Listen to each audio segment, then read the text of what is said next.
tema que se manifestaba con mucha frecuencia, con una alta frecuencia, que se manifestaba con una alta incidencia, es decir, un porcentaje importante de mujeres se enfrentaban al tema del hostigamiento y la violencia sexual en el transporte público, y que esa era la segunda hipótesis, que las mujeres lo habían naturalizado de tal forma que no lo consideraban grave porque lo consideraban parte, digamos, de su día a día. Si nosotros vemos la cifra de denuncia, en realidad es muy baja. Entonces, digamos que esas eran nuestras dos principales hipótesis. Había una tercera hipótesis que nosotros teníamos, y era que esa violencia sexual sí tenía efectos interesantes en la vida, digamos, cotidiana de las mujeres. Y parte de esos efectos están muy asociados a la movilidad, ¿no? O sea, tenemos la hipótesis de que es un tema que no nada más, que es importante en sí mismo, pero que no nada más se queda en sí mismo con un problema de violencia contra las mujeres, sino que permea en otra serie de circunstancias de las mujeres y afecta no nada más el derecho a una vida libre de violencia, sino afecta la realización de otros derechos, como la libre movilidad, por ejemplo, que es algo que nos parece muy importante, así como afecta también como las oportunidades de desarrollo de las mujeres. Sobre esa base nosotros diseñamos el cuestionario y en un primer momento, en 2008, lo aplicamos en los 3 centros de transferencia multimodal más importantes de la Ciudad de México, que eran, bueno, más importante en cuanto a la afluencia de pasajeros y pasajeras, que era Indios Verdes, Pantitlán y Tasqueña. De tal forma que para cuando terminó 2009 nosotros tenemos una película bastante completa de lo que sucedía en la Ciudad de México en términos de violencia sexual contra mujeres en transporte público.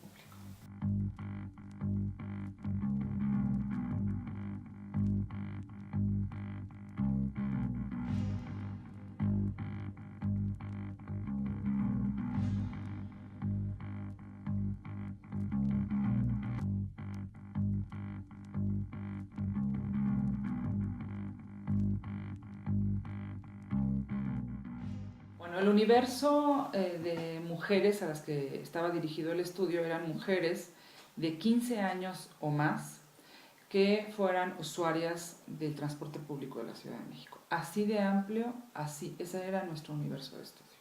Yo creo que uno principal es que la incidencia es muy alta. O sea, nosotros lo que encontramos es que 9 de cada 10 mujeres que son usuarias del transporte público en algún momento de sus trayectos en el transporte público han enfrentado alguna expresión de violencia sexual en transporte público, lo cual nos indica no solamente que a lo largo de tu vida a un alto porcentaje le ha pasado, sino que es algo que pasa de manera muy frecuente, y por eso en el último año la experiencia se repite en el 80% de las mujeres. La mayoría de las mujeres considera grave lo que les sucede en el transporte público y además están conscientes de que es un delito. ¿Cuáles son esas estrategias cotidianas que desarrollan las mujeres? Pensar, por ejemplo, cuáles son los mejores horarios en los que ellas pueden salir a la calle solas. Otro es, inclusive, ir acompañadas, muchas veces por hombres de su familia, que pueden ser padres, que pueden ser hermanos, que pueden ser esposos. Pues por supuesto que afecta, por ejemplo, la autonomía de las mujeres, porque muchas veces tienen que estar dependiendo de esos hombres para poder moverse en una situación, en un entorno que no les son favorables. Otro tema que yo creo que fue muy importante en el estudio es que hay cierto tipo de violencia sexual que ocurre más en las mujeres jóvenes. Y las mujeres jóvenes además son las que más utilizan el transporte público. Entonces ahí hay un tema muy interesante que por supuesto que está asociado a la imagen del cuerpo. Es decir, la violencia sexual es una violencia que ocurre directamente sobre el cuerpo de las mujeres. Muchos de estos sucesos ocurren dentro de los transportes públicos, dentro de los taxis, dentro del metro, dentro de los peceros, en donde es más difícil la vigilancia. O sea, 8 de cada 10 mujeres tienen la sensación de miedo a que en algún momento dado pueden ser agredidas en el transporte público. Y eso es algo muy importante porque, relacionándolo con lo que decíamos hace rato, eso afecta la toma de decisiones de las mujeres. Esa percepción de miedo afecta la toma de decisiones, afecta la libertad, afecta la movilidad, afecta el goce en la Ciudad de México. La diferencia entre la percepción de miedo de las mujeres y la percepción de miedo de los hombres es abismal.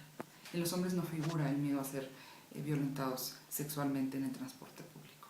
Y eso, por supuesto, que es un factor de desigualdad. La política, más allá de lo que ha hecho, de las cifras respecto de las acciones que se han implementado, es muy importante saber la política qué impactos ha logrado, es decir, qué cambios ha logrado justamente en el problema que le dio origen, que es el problema de la violencia sexual contra mujeres en el transporte público. Sin embargo, pues hasta el momento no hemos encontrado financiamiento para que se lleve a cabo ese estudio. Nosotros creemos que es muy importante como sector público hacer acciones, emprender políticas públicas, pero también evaluar el impacto de esas políticas, pues sobre todo más que para un asunto digamos, de penalización o castigo sobre lo que se está haciendo, pues para un asunto de revisar continuamente lo que se está haciendo y si es necesario, pues modificar el rumbo, implementar cosas que permitan que esa política sea más eficaz. Hasta el momento no sabemos en qué punto nos encontramos.